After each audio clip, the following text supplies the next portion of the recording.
Mari kita menelusuri berbagai perjalanan sejarah yang banyak orang tidak mengingatnya. Maka surat Al-Insan mengingatkan kita, hal ata alal insan hinum minad dahri lam yakun syai'an mazkura. Sesungguhnya telah datang kepada umat manusia pada satu masa di mana ia tidak lagi dapat mengingatinya.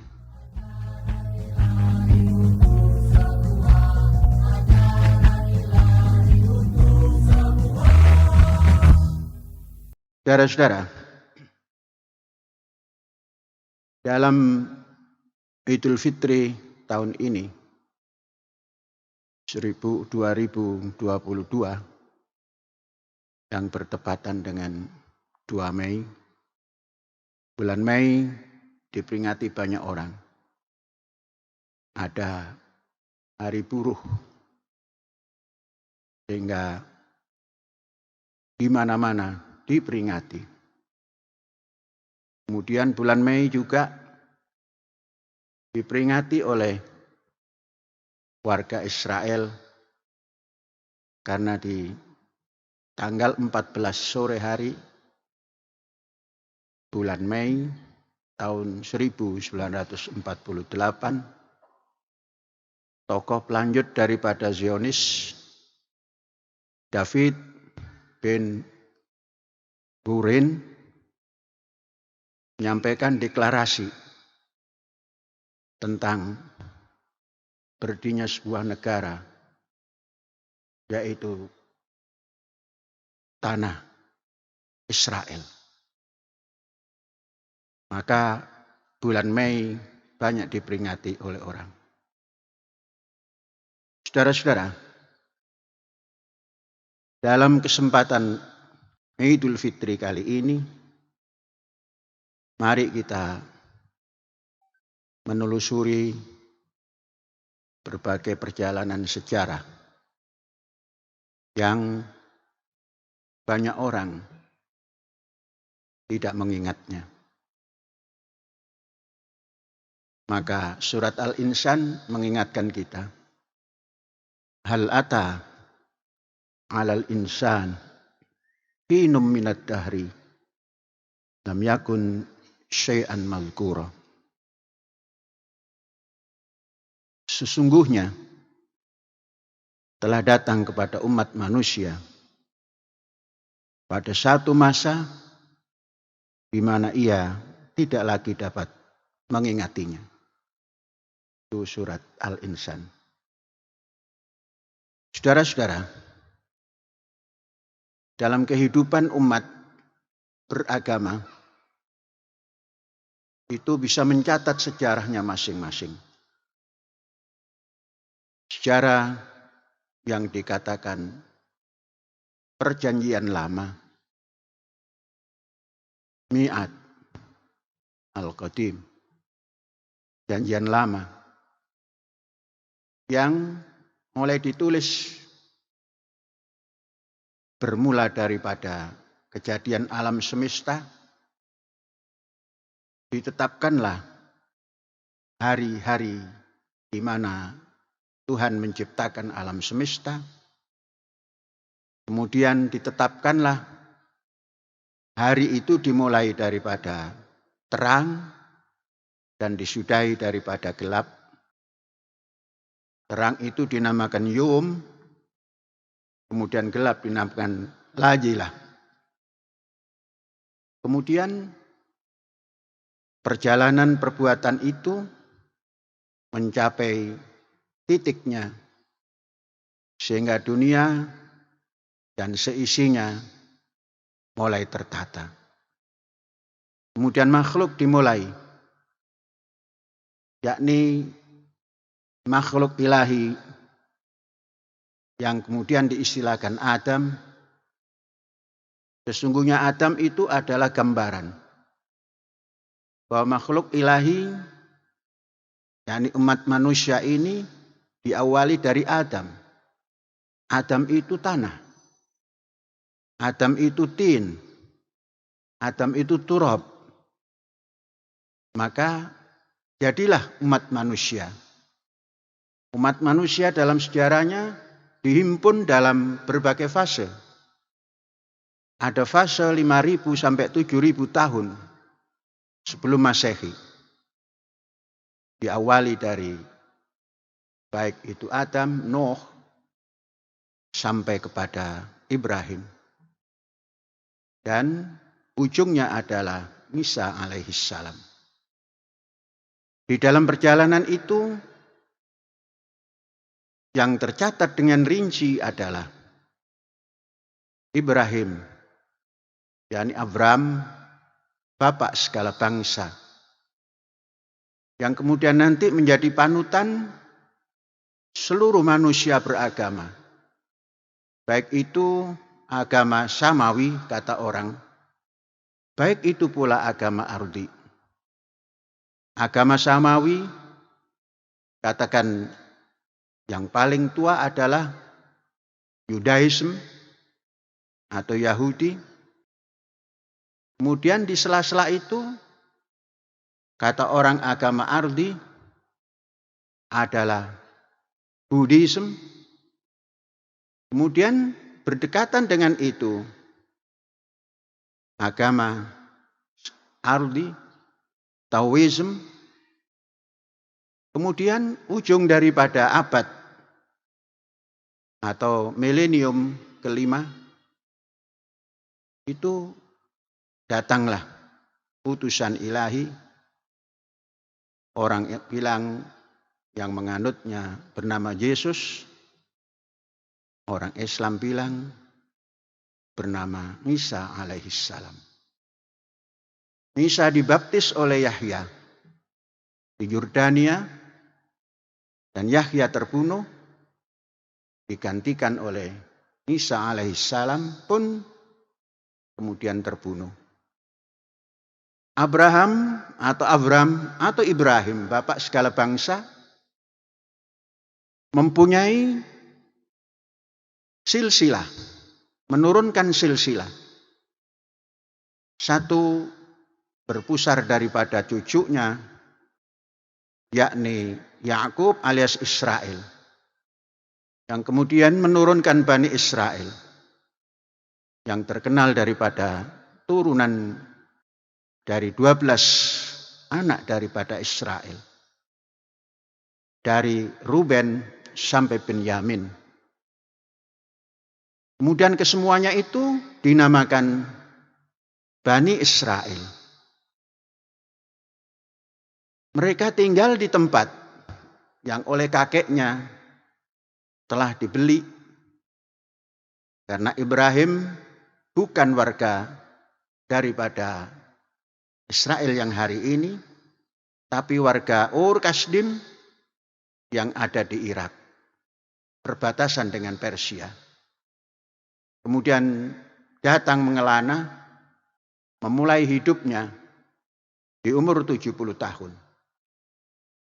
Dan mendapatkan satu tempat yang namanya Kan'an, dan tempat itulah yang diwariskan kepada anak cucunya, khususnya kepada Israel dan anak cucunya, yang kemudian dari situ pula terjadilah tempat Bani Israel. Dan semuanya mengaku itu sebagai tempatnya. Saudara-saudara,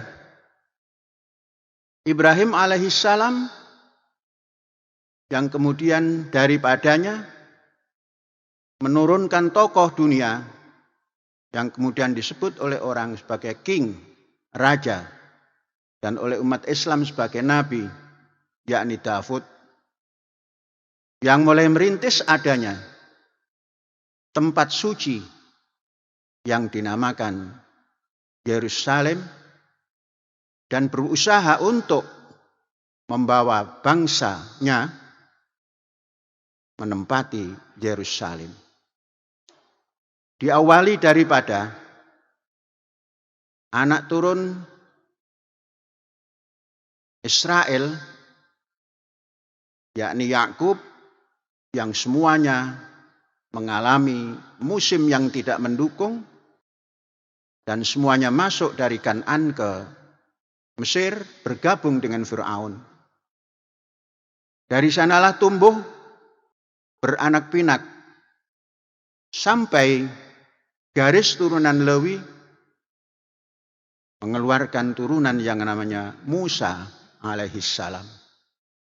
Musa adalah pendekar yang mampu mengangkat anak buahnya, umat Ibrani, dan seluruh jajarannya diangkat ke Kan'an. Dari situ Musa sebagai hero akan mengantarkannya ke satu tempat yang kemudian dinamakan Yerusalem. Orang Islam mengatakan Bait al-Muqaddas atau Bait al-Maqdis, tempat suci. Saudara-saudara, dalam perjalanan menuju Yerusalem, Musa meninggal dunia setelah mendapatkan wahyu Ten Commandment, perintah yang 10, yakni tauhid uluhiyah. Kemudian tidak syirik kepadanya. Kemudian selalu mengingat dan patuh kepada bapak ibu, dan selalu mengingat hari Sabat di mana orang-orang Ibrani diselamatkan dari perbudakan di Mesir, dan tidak mencuri, dan tidak berjanji bohong, pun tidak bersaksi bohong. Kemudian meninggalkan fahisyah. Saudara-saudara, 10 komando inilah atau 10 ajaran inilah yang oleh kita dinamakan Tauratu Musa, hukum-hukum Musa. Musa dengan 10 komando ini, dengan 10 Commandment ini, mengarahkan orang-orang Ibrani yang kemudian akan menyusun Yudaisme.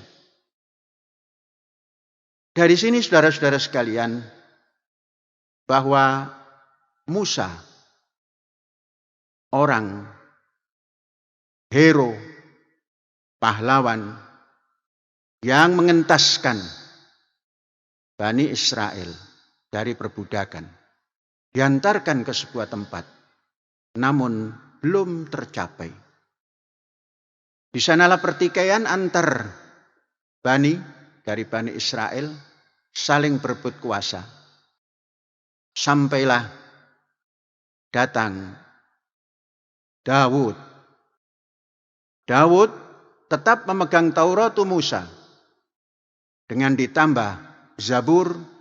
Zabur itu adalah tarnim, ungkapan-ungkapan seni, ungkapan-ungkapan sastra yang diiringi oleh nada-nada seperti gitar, mengajak umatnya dengan ditindangkan mazmur ataupun zabur.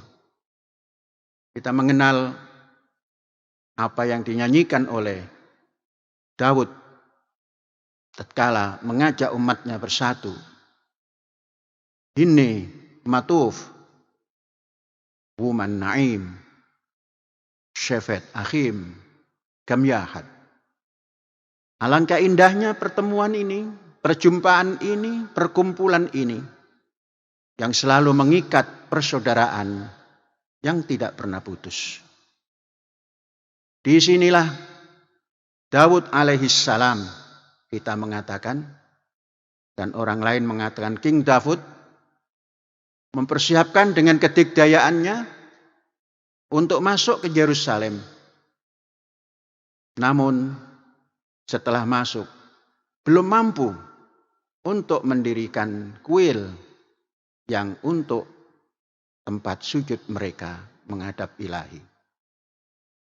Dipersiapkan bahan-bahannya, namun belum terrealisir. Kemudian di saat itu, setelah Daud alaihissalam wafat, digantikan oleh putra beliau Sulaiman yang memiliki kemampuan diplomasi yang sangat luas. Sehingga putra-putra Sulaiman tersebar di mana-mana. Bisa menaklukkan Ratu Saba dan menurunkan turunan di Yaman. Menurunkan turunan di Ethiopia, di Mesir, di mana-mana. Sehingga tersebar turunan Sulaiman alaihissalam. Saudara-saudara, dalam perjalanan ini bukan berarti Bani Israel tidak menghadapi serangan-serangan. Tapi Bani Israel terus diserang oleh musuh-musuhnya, baik dari kalangan Eropa maupun dari Asia, baik itu Persia maupun Yunani maupun Bizantium, menggiring orang-orang Israel yang selalu dibenci oleh lingkungannya. Saudara-saudara, terjadilah kaum Bani Israel berdiaspora kemana-mana. Tidak ada ladang yang tidak ditempati oleh Bani Israel, termasuk di Indonesia. Hanya kita belum mengenalinya. Tidak ada sungai yang tidak ada orang Bani Israel. Sehingga tersebar di mana-mana. Bagaikan kupu-kupu maupun hasyarot yang lepas dari tempat tinggalnya. Saudara-saudara sekalian, berjalanlah itu sampai kepada lahirnya Nabi Isa. Lahirnya Nabi Isa dikatakan orang, inilah bintang. Nabi Isa lahir yang ditunggu-tunggu, namun juga terbunuh dalam perjalanan dakwahnya. Konon yang membunuh adalah orang-orang penguasa Yahudi konon. Saudara sekalian, padahal Nabi Isa itu sendiri adalah orang yang memegang Sefer Musa, yang memegang Taurat Musa, yang memegang Ten Commandment, yang juga menganut ajaran Yudaisme. Itu kalau kita baca sejarah. Saudara sekalian, tersebarlah Bani Israel kemana-mana setelah Nabi Isa wafat. Kemudian itu kita namakan fase pertama, yakni fase Abraham dan Daud sampai Isa alaihissalam. Fase pertama ribuan tahun. Dalam ribuan tahun itu Bani Israel mengalami kekejaman-kekejaman yang diberikan oleh orang-orang atau penguasa-penguasa yang menginvasi negaranya. Kanaan atau Yerusalem. Baru gelombang kedua, gelombang Kristen. Kristen mulai wujud nama Kristen itu baru 300 tahun setelah wafatnya Nabi Isa. Keluarnya juga dari Yunani atau Romawi. Dan lambang-lambang salib mulai dikenalkan sehingga Kristen identik dengan salib. Tatkala masa ujung daripada kenabian Nabi Isa, tidak ada simbol-simbol Kristen seperti itu. Dan sampai dengan 500 tahun lebih kekuasaan itu tampil. Dan Kristen mulai masuk ke barat. dan tidak ke tempatnya, bukan di tempatnya lagi, meninggalkan tempatnya itu. Saudara-saudara, dalam situasi seperti itu, Barat ataupun Rom digulingkan oleh Parsi. Ketika itulah tahun 600-an lahir seorang tokoh untuk mengisi periode ketiga. Itulah Muhammad yang kemudian disebut Rasulullah, yang bercerita bahwa Rom telah dikalahkan oleh Parsi. Dan beberapa tahun kemudian Muslim akan bergembira karena akan bisa menyebarkan agamanya. Saudara-saudara, periode Islam ini sangat panjang. Sangat panjang. Kalau Yudaisme itu dihitung dari 300 tahun, maka dia punya kekuatan masa kurang lebih 400 tahun. Kemudian Kristen kurang lebih 500-700 tahun. Periode Islam inilah yang sangat panjang. Kita mengenal Islam disampaikan oleh Rasulullah dengan bahasa Isra Mi'raj. Isra Mi'raj, kita sering membaca ayatnya. Asra bi abdihi lailan minal masjidil haram ilal masjidil aqsa alladzi barakna haulahu linuriyahu min ayatina ila akhirih. Ayat ini menunjukkan bahwa dari zaman Daud, Sulaiman sampai kepada Isa dan kepada Muhammad meletakkan Baitul Muqaddis atau Baitul Maqdis atau Masjid Al-Aqsa itu menjadi tempat para anbiya Allah. Dinamakan Baitul Maqdis, tanah yang suci. Saudara-saudara, di dunia ini tanah suci hanya Baitul Maqdis. Kalau kita masuk ke Makkah, itu Mukarramah. Masuk Madinah, Al-Munawwarah. Maka bangsa Indonesia dengan luhurnya mengadopsi semua istilah itu. Kalau kemerdekaan Israel hanya menyatakan negara Israel adalah negara tempat tinggalnya, maka bangsa Indonesia menyatakan Indonesia tanah airku, tanah tumpah darahku. Kemudian tanah yang mulia, mengadopsi daripada Makkah Al-Mukarramah, maka yang mulia, termuliakan, dimuliakan. Indonesia, tanah yang kaya, tanah kita yang mulia. Kemudian ada Baitul Muqaddas atau Baitul Maqdis, tanah suci.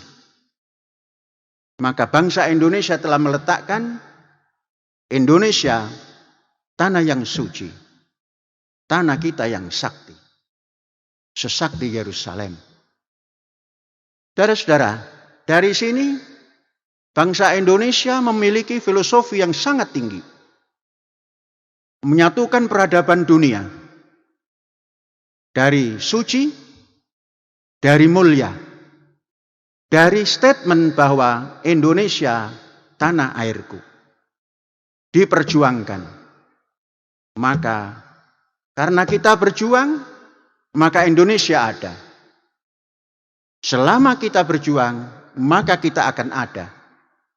Selama kita tidak berjuang, maka kita menjadi tidak ada. Kita berjuang, maka kita ada. Saudara-saudara, Indonesia yang memiliki filosofi yang gabungan antara peradaban dunia itu mempunyai cita-cita yang dilandasi oleh landasan dasar yang universal juga. Seluruh umat manusia di dunia meletakkan Tuhan sebagai sesuatu yang tertinggi untuk segala-galanya. Baik ateis yang mengatakan tidak bertuhan, dia akan mencari tempat khusus untuk merenungkan kejadian-kejadian yang dialami. Karena tidak bisa menyebutkan Tuhannya itu apa, maka dia merenung. Itulah Tuhan dia. Bangsa Indonesia yang memiliki dasar universal ini bisa dibaca daripada statement tanah air. Statement tanah yang mulia, Makkah Al-Mukarramah. Statement tanah yang suci, Bait Al-Muqaddas. Satu filosofi yang besar. Kemudian negara yang seperti itu dilandasi oleh itu pemberian ilahi. Itu manusiawi.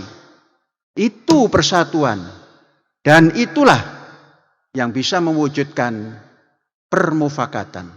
Dan itu pula tempat untuk menyebarkan keadilan sosial bagi seluruh warganya.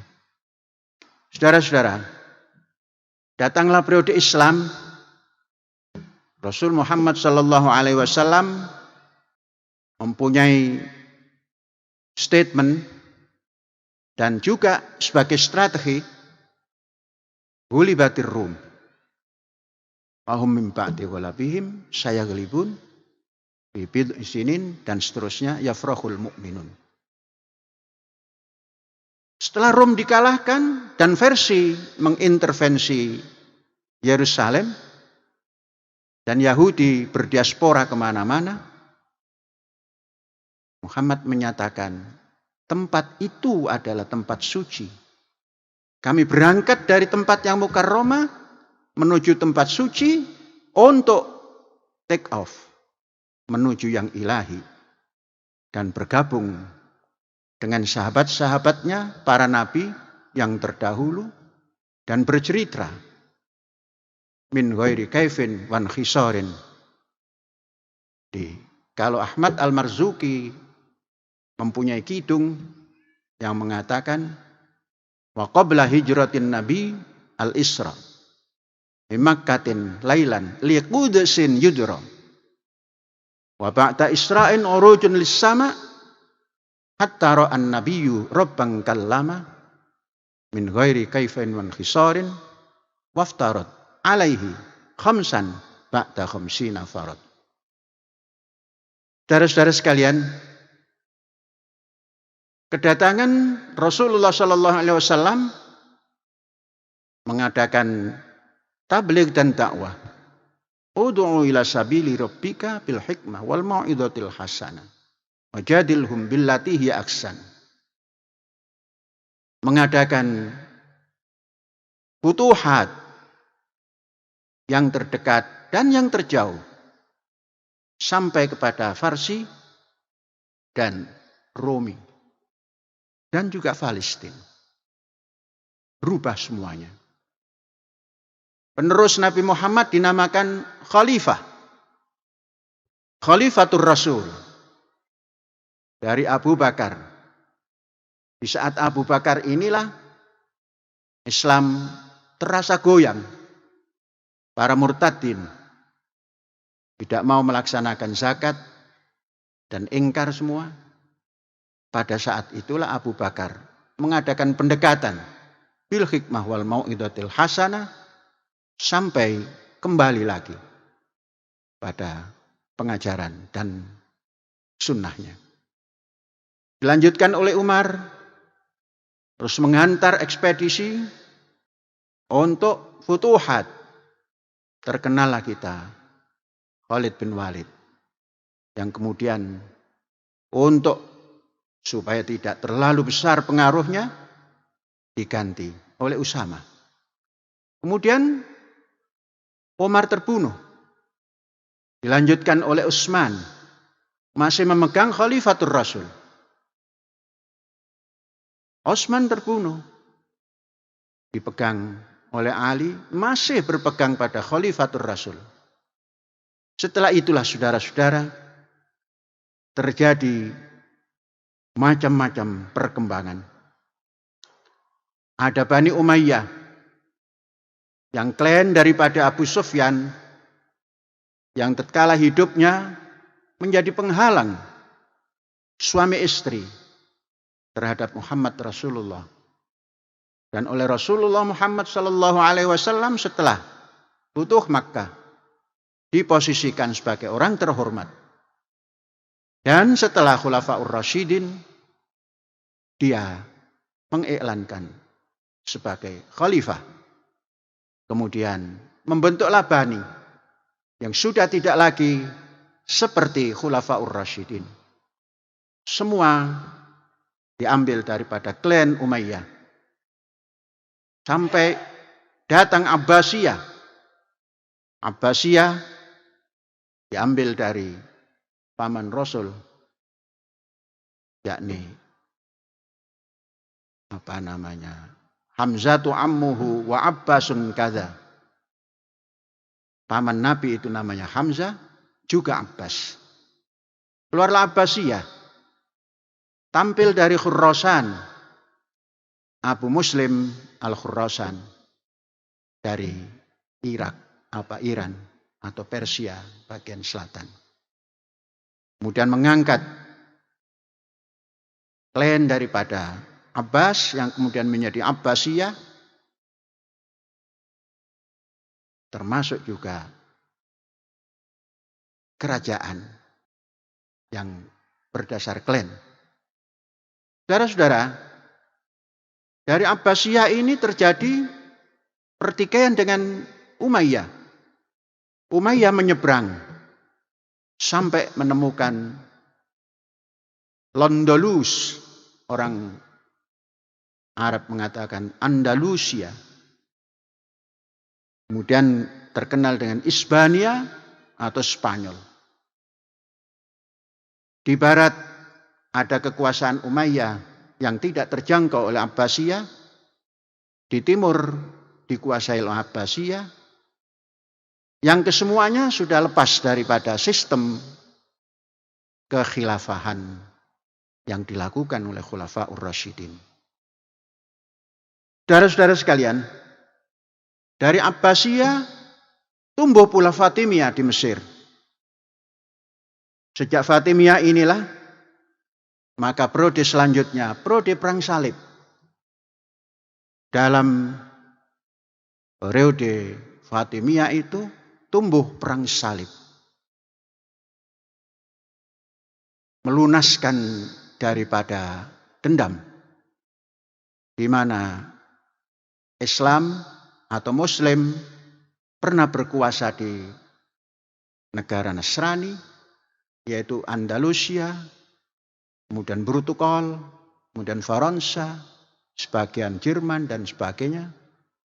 Maka terjadilah perang salib. Perang salib pertama, kedua, dan ketiga.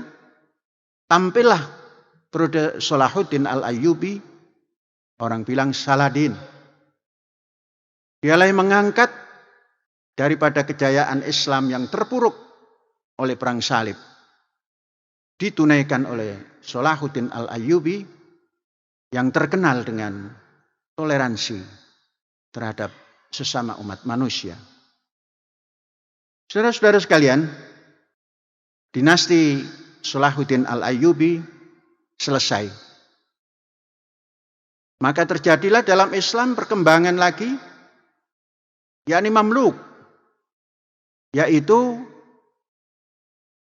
orang-orang budak belian kemudian menjadi sultan. Di sini juga kemudian menghantarkan Utsmaniyah. Utsmaniyah bukan dari klan Utsman, tapi Utsmaniyah adalah orang yang tersingkir untuk mencari penyelamatan daripada serangan Genghis Khan, masuk kepada Bosporus. Sisa-sisa pasukan itu mendirikan satu kelompok yang kemudian dinamakan Utsmani. Itulah yang terkenal dengan Ottoman, yang gagah dan menguasai dunia dari Eropa sampai kepada Asia Asia Barat sampai Asia Timur, sampai Aceh pun mengenal berhubungan diplomasi dengan Utsmani.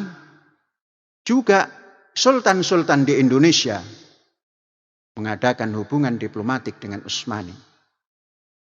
Saudara-saudara, perjalanan tidak selalu kekal. Terjadilah pemberontakan karena pusat Utsmani adalah di Turki, ada bahasa Turki muda. Turki muda tidak sebaik yang disangka, sehingga tampillah Kemal Atatürk yang melepaskan sama sekali khilafah al-Islamiyah, kekhilafahan, habis sejarahnya, diganti republik nasional dan sekuler, merubah segala macam, bahasa Arab ditiadakan, azan dirubah. Sekalipun begitu, sesungguhnya tidak terlalu janggal, karena di Indonesia mengalami apa yang dinamakan sholat azan itu tidak berbahasa Arab. Tatkala Cheng Ho ada di Nusantara ini. Saudara-saudara, Utsmani habis, datanglah Turki baru, Atatürk. Disitulah pelebaran Imperium Barat. Barat diawali daripada Prancis, Napoleon Bonaparte, masuk ke Mesir, menaklukkan Mesir, menggiring Inggris menjadi lepas dari segala-galanya, dikuasailah. Bagaimana dengan di Indonesia? Bersamaan dengan itu, sekitar tahun 1800-an, itu Indonesia pun dikuasai oleh Prancis. Kita kenal yang namanya Danles.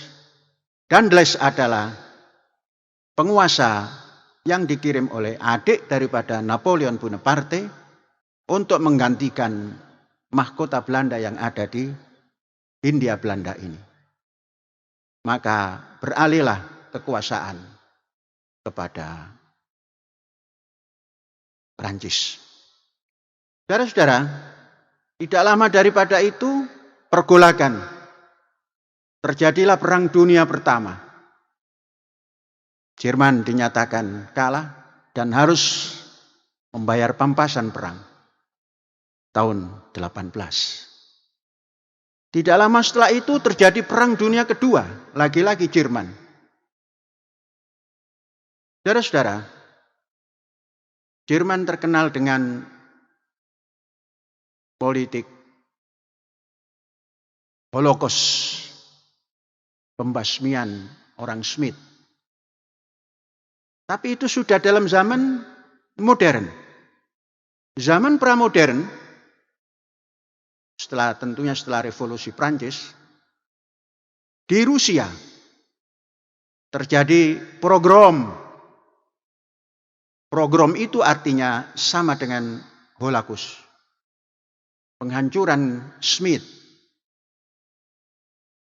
1 juta warga Yahudi keluar eksodus dari Rusia. 15% masuk ke Yerusalem dan selebihnya masuk ke Amerika dan juga di Argentina. Saudara-saudara sekalian, di saat itu seorang tokoh yang piawai, Theodor Herzl, seorang Austria, Wina sana, turunan Yahudi, yang tidak kenal bahasa Ibrani, yang sudah tidak lagi menjalankan ajaran Yahudi, namun mempunyai tekad. Orang Yahudi harus punya tempat tinggal di negara asalnya. Disitulah terbentuk Zionisme. Sesungguhnya Zionisme ini tidak terjadi hanya di tahun 1895 saja. Jauh sebelumnya, tatkala Saladin, Musa bin Maimun, seorang tokoh Yahudi yang keislaman, yang kearaban, masuk ke Mesir, kemudian membantu Salahuddin Al-Ayyubi menjadi menteri daripada Salahuddin Al-Ayyubi dan bercita-cita masuk ke Bukit Zion. Itulah Zionis. Saudara-saudara, tapi yang populer dan yang terprogram yaitu 1905, yaitu Theodor Herzl mengatakan bahwa bangsa Israel, negaranya adalah Israel.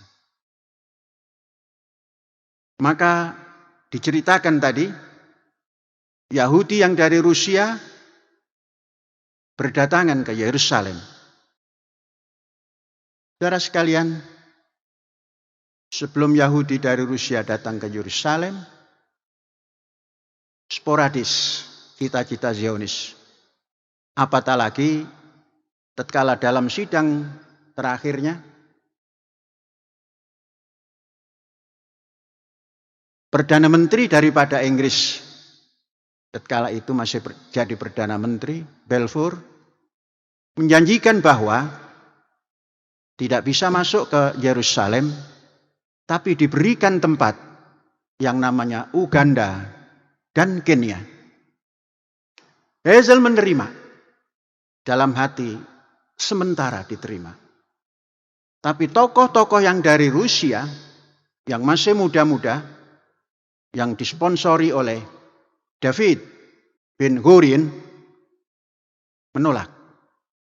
Namun dengan santun, karena itu adalah sponsor Zionis. Tidak ada Zionis kalau bukan di Yerusalem. Zionis identik dengan Yerusalem. Itu pendirian David bin Gurion.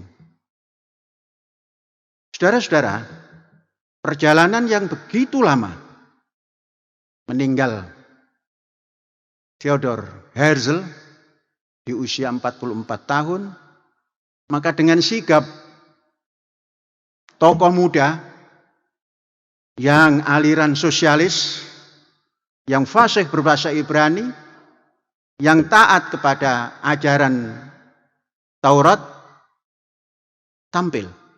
Itulah David bin Gurion. Melanjutkan perjalanan Zionism. Di sana ada tokoh lagi di Inggris yang namanya Wiseman. Wiseman adalah tokoh cerdik pandai yang selalu berdiplomasi tingkat tinggi. Dia adalah Yahudi, turunan Rusia juga. Berdiplomasi sampai tampil lagi Balfour, tampil yang kedua menjadi Menteri Luar Negeri. Di sanalah sejarah mengatakan bahwa Balfour memberikan kesempatan Zionis masuk ke Yerusalem. Saudara-saudara sekalian, tahun 48. Kita kenal tadi di awal kita katakan tanggal 14 Mei 1948 jam 4 sore. David bin Gurion membacakan deklarasi. Kata-katanya seperti ini. Aku akan membacakan dari gulungan ini deklarasi pendirian negara. Tanah air Israel adalah tempat kelahiran rakyat Yahudi. Sederhana itulah ungkapan deklarasi berdirinya negara Yahudi, negara Israel. Saudara-saudara sekalian, yang mengikuti hanya 250 audien. Bukan seperti di Masjid Rahmatan lil Alamin ini. Tempatnya pun di museum. Tapi menggema kemana-mana. Tokoh yang mendampingi Ben Gurion sebagai panglima perangnya adalah dikatakan dalam sejarah Menahem Begin. Menahem Begin. Saudara-saudara kenal Menahem Begin yang terkenal itu sebelum menjadi Perdana Menteri. Saudara sekalian, di sini perjuangan. Tatkala itu David Ben Gurion mempunyai cita-cita bahwa dengan sosialisnya itu, ini nanti antara Arab dan Yahudi harus disatukan dalam satu negara. Atau dua negara dan berkoalisi. Namun begitu deklarasi terucapkan, kemudian berjalan hanya beberapa hari. Orang-orang Arab, tidak menamakan Muslim tapi orang-orang Arab, mengadakan penyerangan. Yang oleh Ben Gurion dikatakan ini adalah tempat bersama orang Arab menginginkan semuanya untuk Arab. Maka bergeraklah orang-orang Zionis yang sudah memproklamirkan negaranya untuk mempertahankan. Saudara-saudara, tatkala serangan itu, negara Israel yang baru belum memiliki presiden. Baru dipanggillah tokoh yang bersama-sama Ben Gurion yang ada di Amerika, yaitu Weizmann. Maka presidennya ada Weizmann, presiden pertama. Dan Ben Gurion, Perdana Menteri pertama. Israel menganut parlementer, maka Perdana Menteri yang berkuasa. Saudara-saudara, sampai kepada 63, Ben Gurion pensiun, seorang Yahudi keturunan Yahudi Rusia, dilahirkan di Rusia, digantikan oleh pelanjutnya yang kita kenal dengan Levi Eshkol, orang turunan Rusia juga, yang ketika itu masih bernama Ukraina, dari Kiev, yang sekarang terjadi invasi itu. Saudara, dari sini kita bisa mengambil kesimpulan, jangan dulu simpulkan, mengambil catatan bahwa orang atau bangsa yang terjejas, tertindas, tatkala masih ingin tampil dengan cara yang baik, kemudian menghadapi sesuatu yang jelek dengan cara yang jelek juga, bisa tampil. Maka tadi saya menyimpulkan, kita berjuang, maka kita ada. Atau dia berjuang, maka dia ada. Kalau pribadi, aku berjuang, maka aku ada. Itu logika daripada kalau kita tidur, tidak ada siapa-siapa dan apa-apa. Jangan pernah tidak bergerak. Jangan pernah tidak berjuang. Saudara-saudara sekalian, mari kita tarik lagi sejarah. Tatkala tahun 1888 yang eksodus dari Rusia, kemudian menjadi Yahudi di Amerika, yang kemudian menjadi tokoh-tokoh pemegang kunci keuangan, politik, dan lain-lain. Maka tatkala Israel dideklarasikan tadi 14 Mei 1948, Presiden Truman pertama kali 11 menit daripada iklan tadi mengakui Dan yang lebih dahulu adalah Stalin dari Rusia. Ternyata Stalin juga konon turunan Yahudi. Jadi saudara-saudara, kekuatan Yahudi ini menggurita dengan program, bukan program. Program itu susunan cita-cita yang dituangkan dalam bentuk kerja, ataupun program adalah bahasa Rusia yang untuk menerkam, membunuh, dan menghabisi.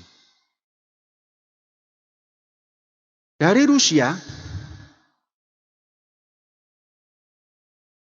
yang pernah menjadi negara komunis dengan Uni Sovietnya, dengan Pakta Warsawanya,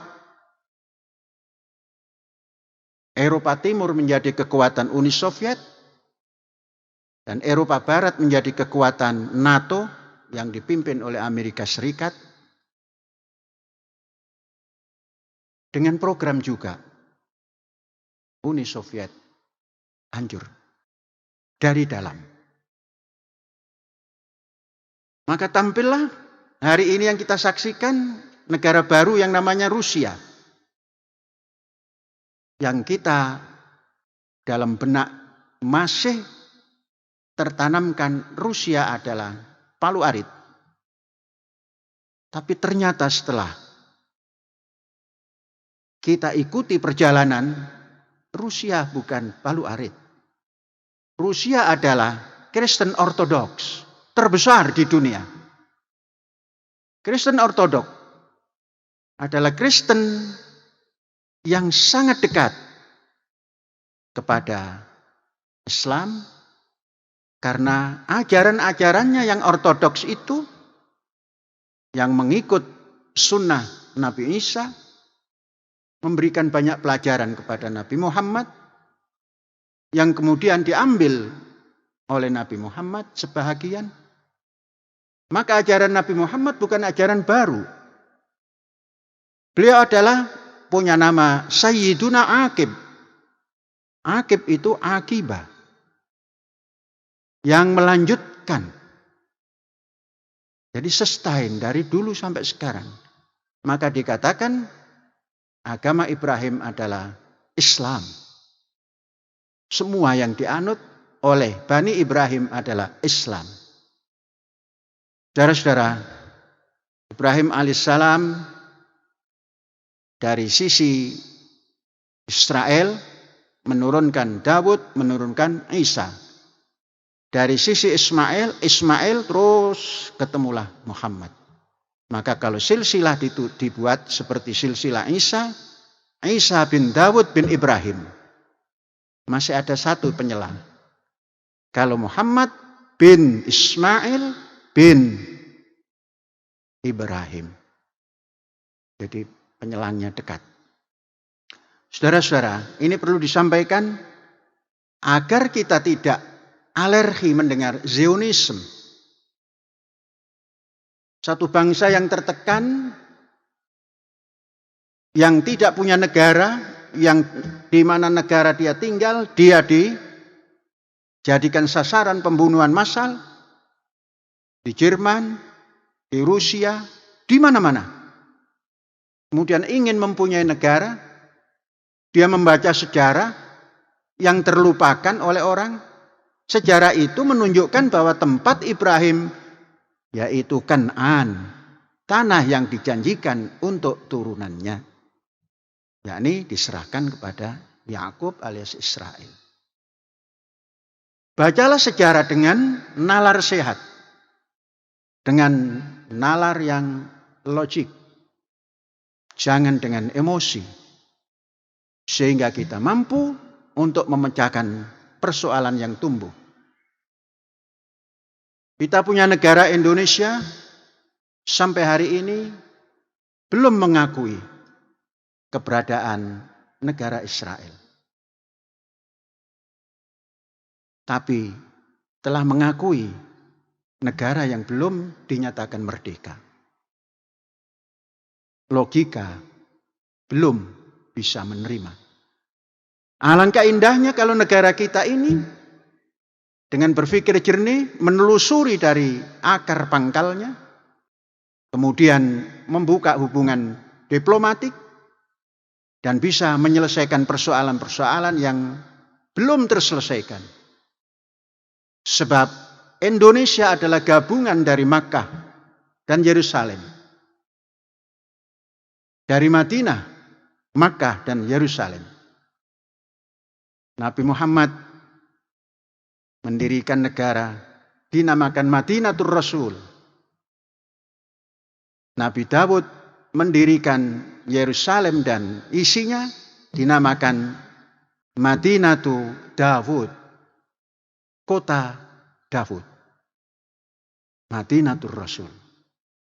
Indonesia gabungan dari itu semua. Dari mana membacanya? Tadi sudah kita sampaikan, bacalah bahasa yang tertera di dalam lagu Indonesia Raya. Kita punya statement Indonesia tanah airku. Kita punya statement Indonesia tanah yang kaya, tanah yang mulia. Indonesia tanah yang suci, tanah kita yang sakti. Gabungan daripada Timur Tengah yang ada itu. Kemudian dasarnya cukup nasionalis, cukup religius. Tidak mengenal sekuler, tidak mengenal liberal. Kalaulah sekarang ada sedikit-sedikit liberal, sebentar lagi kita tidak masuki alam liberal itu. Tapi kebebasan berpikir tetap diberikan. Wallahu a'lam bishawab. Kita membaca hal ata 'alal insan hinum minad dahri lam yakun syai'an madhkura.